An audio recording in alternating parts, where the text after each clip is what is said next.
Hello everyone, welcome to Sri Bala వంటలు. ఈరోజు ఒక కమ్మని చట్నీని ప్రిపేర్ చేసుకుందామండి. మార్నింగ్ లేస్తూనే టిఫిన్లోకి ఏం చట్నీ చేయాలని ఒక టెన్షన్ కదా. ఏ టిఫిన్కైనా సరిపోయి ఒక కమ్మని చట్నీని ఇప్పుడు ప్రిపేర్ చేసుకుందాం. స్టవ్ ఆన్ చేసుకొని ఒక బాండిల్ పెట్టేసుకుందాం. 1 టేబుల్ స్పూన్ ఆయిల్ వేసేసుకొని ఆయిల్ హీట్ ఎక్కిన తర్వాత 1 కప్పు వేరుశనగ గుళ్ళను వేసేసుకొని స్టవ్ని మీడియం ఫ్లేమ్లో పెట్టేసుకొని వేయించుకుందాం. మీడియం ఫ్లేమ్లో పెట్టుకొని వేయించుకున్నామంటే పప్పు లోపల భాగం కూడా బాగా వేగి చట్నీ కమ్మదనం ఉంటుందన్నమాట. వేయించుకున్న తర్వాత 1 టేబుల్ స్పూన్ జీలకర్ర వేసేసుకుందాం.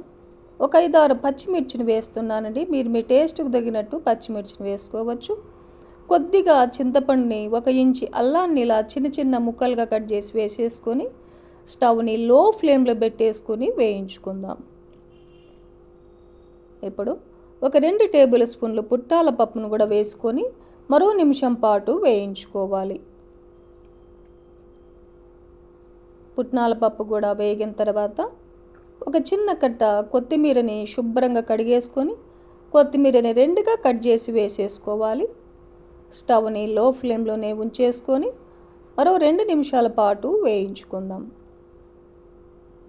కొత్తిమీర కూడా బాగా వేగిన తర్వాత స్టవ్ ఆపేసుకొని చల్లారిన తర్వాత మిక్సీ జార్లో వేసేసుకోవాలి. టేస్ట్కి సరిపడా సాల్ట్ను కూడా వేసేసుకుందాం.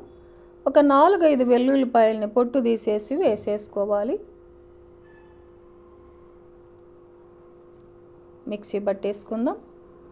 తగినన్ని వాటర్ వేసేసుకొని మెత్తగా మిక్సీ పట్టేసుకొని చట్నీని ఒక గిన్నెలో తీసేసుకొని చట్నీకి పోపును కూడా పెట్టేసుకున్నామంటే మరింత టేస్టీగా ఉంటుంది కదండి.